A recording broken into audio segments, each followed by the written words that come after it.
Let's all be real. I was diagnosed with ADHD when I was in second grade, and I had to do second grade twice, which was not easy, especially at that age. You have friends, and then your friends, go to the next grade, and then you are doing second grade again.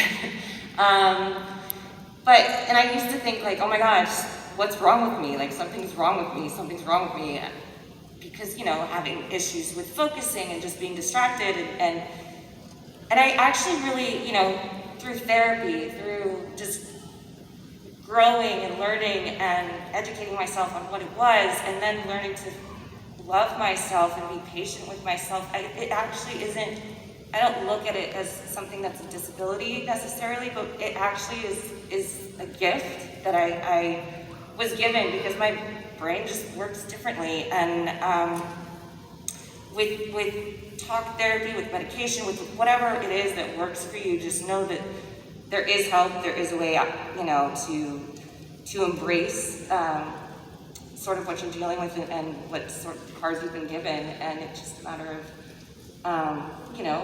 learning and working through it. And just, I don't know, I do think it is like it's a gift that I was given, and that's the way I think everybody should look at it.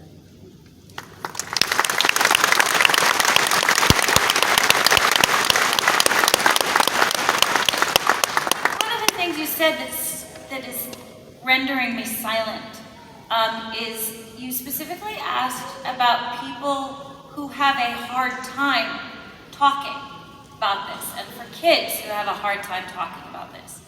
And I can only speak from my own experience, but when I have a hard time talking about my truth, it's because I believe there is a should that does not apply to my experience. It believes I should be feeling something different. It means I should be able to overcome this. It means I should, and I can't.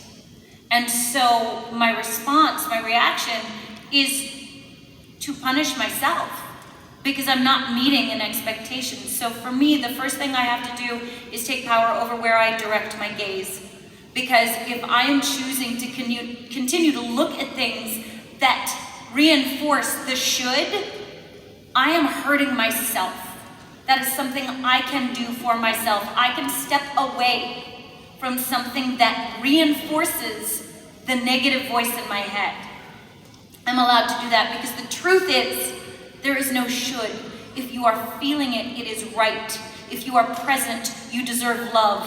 If you show up in this world, you deserve to stay in this world. So,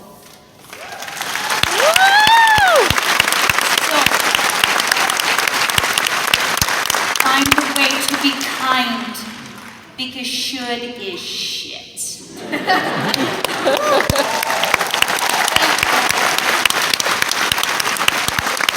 I get that on a mug?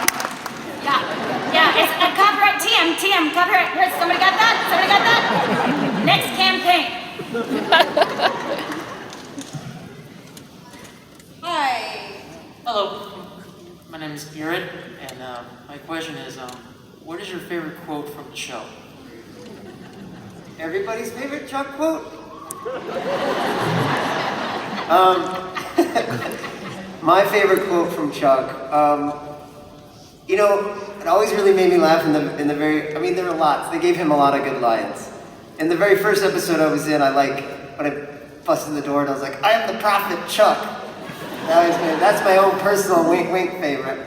But I think it's very timely. Another good quote is hoard toilet paper. Hoard it like it's made of gold. I feel like come on. I was like, see? Told ya.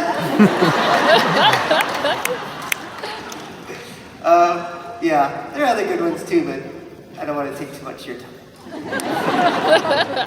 So I'm going to go with those two for now. Thank you. Thanks, buddy. Anyone else want to add in theirs? I remember I had one line in my, that was so satisfying to say in that episode, in the first episode back in season 15, when I got to spend some quality time in Reno with Chuck. And spent a lot of time trying to ignore him, which if anyone has a little brother, you know that that's impossible. And then I'm gonna just have to paraphrase it because I don't remember it, but when I finally got on my snazzy yellow suit and put on my sunglasses and I'm getting ready to walk out the door, and he said something like, "You can't do that," or I don't know. I was like, "Oh, why? Because you're God." Said something about him being the lead singer or something, and you think you're so great. Can anyone else remember the line? And it was just so satisfying to finally call Chuck out on his crap, but also because Rob is a lead singer, and so every single time. And kind of God. Yeah, and kind of God. I mean, he had a campaign where he was rock God. So, it just always gave me a happy little thrill to then, give him some attitude and march out the door.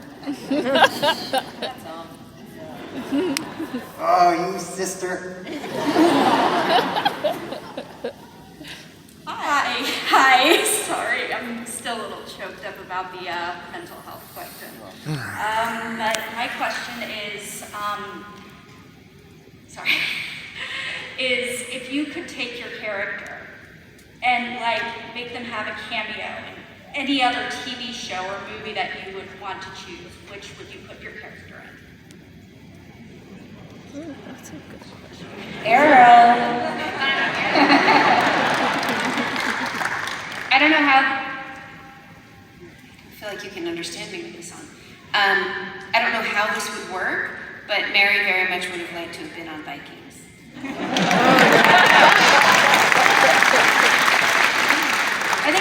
I think Charlie would want to be on What We Do in the Shadows. That show is so fun, and I just want to be on it.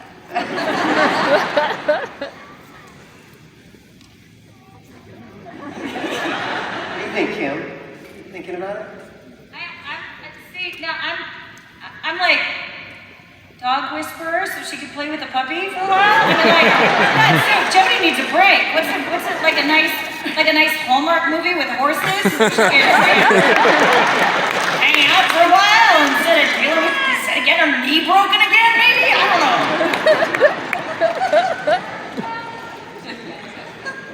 I'm trying to think. What do you think? I would want to put Amara in, either Kim just said a Hallmark movie. I want to see Amara in a Hallmark movie. A small Vermont town where it snows all the time. And a stranger that's just come in from the big city and falls for the charming dentist. I'm going to go with that. Either that or The Simpsons. I like The Simpsons. For some reason, it made me laugh to think of Chuck dropped in the middle of Game of Thrones. Where he thinks he's this big deal, big man on campus, but then he goes on the set of Game of Thrones and immediately he's clobbered with a hammer, big hammer or something. Carried off by a dragon. Exactly, he thinks he's gonna be God there, but not in that world. Carried off by a dragon. Wait, guys, I was kidding. Wait, I have another one, because I also want to, now my mind is going everywhere. I want to see Amara in one of those Lifetime movies where the woman is in an abusive relationship, because it would just immediately go the other way. It would be a very short movie. Yeah.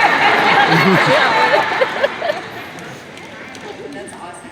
So we have time for a speed round, one last question, and we'll do speed answers. And we'll wrap it up, one big I love you, and we're out. So this is it. What's your name?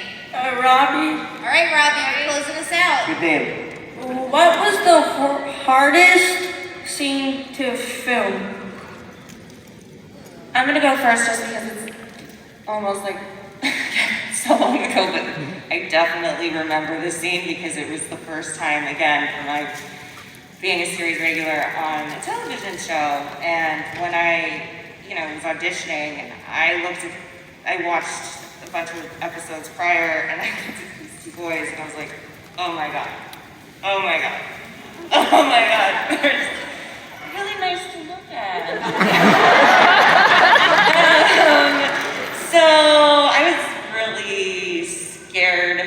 I remember I was like shaking my very first scene when Ruby shows up with a knife. I forget, he says, "Who are you?" I think I say, "I'm the girl that just saved your ass," or something. Anyways, it was fun. It was, yeah. Anyone else? Listening to my son get shot. Oh, yeah. Whoa. Thank you. Bring it down, Chair. Really brought the room down. Physically, the hardest scene was I had to do a cage match with Catch. And I was like bruised and broken by the end of the day. It took 12 hours. Oh, wow. 14 hours, including lunch. And yeah, and my stunt girl tripped and cracked open her eyebrow bone, and it got a cut and swelled up like a golf ball. And since we saw it in order, they had to do that to, not really, they put makeup on me. Nobody hit me with anything. She hit her face on the floor, and they just painted blood on me for the rest, so we would match. Oh, wow. Because they couldn't fix her. And she, typical stunt girl, she's like, "Isn't this cool?" And I'm like, "No." So physically demanding scene. Yeah, my hardest scene was dying. Yeah. But there was also another scene where I had to jump out. Okay, I'll in and out though, because I don't want to be bitter. So I had a scene where I was like emerging from a dumpster, and I was supposed to have a rapier, and it was supposed to go under a person's chin, and it was from complete darkness. Yeah, I messed it up, and I almost put a guy's eye out. So they just were like, "Felicia, let the stunt person do this." It was great. It was great. And the other actor was super happy about it. I think the stunt guy was very happy. I was no longer rapiering from.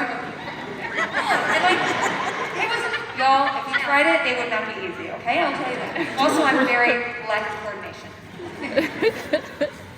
I guess the hardest thing that comes to mind is the very last shot that I'm in, where they like speed off and the dirt's like of the car tires are like spitting up in my face, and I'm like crawling in the dirt. No, it really wasn't because of that. It was because it is my ultimate nightmare to be in that situation that Chuck was left in, which is like, take me with you. Don't leave me here. It really was like a frightening thing to do. Like, really missed the party, and that was it for me. So, yeah. Thank you. Oh man. Well, it was satisfying and it was hard because the scene in season 11 when I finally got to confront Chuck was so satisfying to finally have that confrontation. But it was also like we were at the end of the episode, and I think Jared and Jensen had to go on to shoot another episode while we were still shooting that scene. And it's this like, epic thing after I'd been like fighting demons and witches and lions and tigers and bears. And I'd been like impaled by a spear. And then we had this like Greek theater style confrontation.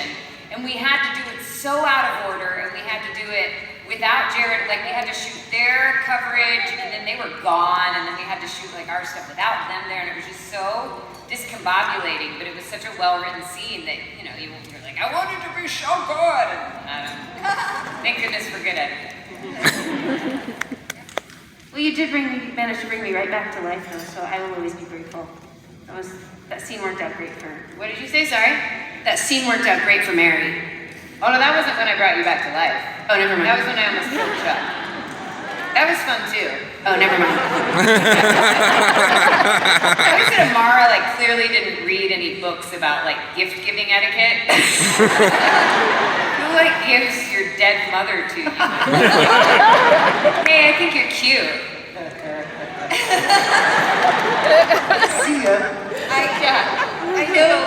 I know you guys can just feel that this panel could go on and on because you can just really feel the love in the room that we all have for Supernatural. Guys, give it up for